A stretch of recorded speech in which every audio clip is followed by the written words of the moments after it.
আগে যাম বড় মাদ্রাসা।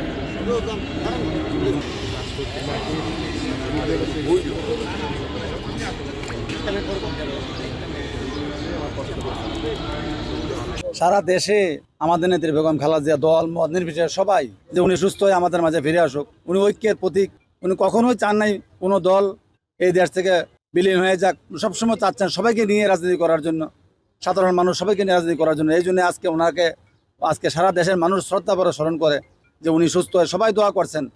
প্রতিটা মানুষ আমি দেখেছি, বহু কট্টর বিএনপি বিরোধী বহু লোকও দেখেছি আমি, তারও আল্লাহর কাছে প্রার্থনা করছেন যে উনি অন্ততপক্ষে আমাদের দেশে এই ক্রান্তির লগ্নে উনি ফিরে আসুক, সুস্থ হয়ে ফিরে আসুক, এসে এই দেশকে আবার সুন্দর, যে 1971 সনে যেই আশা আকাঙ্ক্ষা নিয়ে এই দেশের মানুষ যুদ্ধ করেছে, সেই আশা আকাঙ্ক্ষা উনি একমাত্র পারে ব্যক্তি, উনি পারে এই আশা আকাঙ্ক্ষা পূরণ করতে।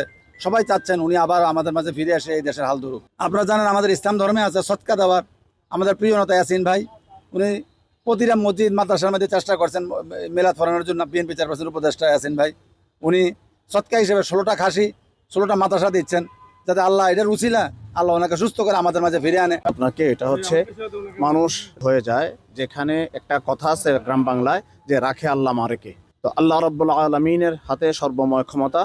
দুনিয়ার ব্যবস্থা হিসেবে ট্রিটমেন্ট তো আছেই, তো মানুষ যখন বিপদগ্রস্ত হয়ে যায় বা জানের উপর যখন কোনো অসুবিধা হয়, তখন শরীয়তের মধ্যে এই জিনিসটা বৈধতা আছে যে তোমরা যদি একবারে মুমূর্ষু অবস্থায় চলে যায়, তাহলে জানের বদলা জান দিলে ওই জানের বিনিময়ে আল্লাহ রাব্বুল আলামিন তার নেক হায়াত এবং সুস্থতা দান করে দেন।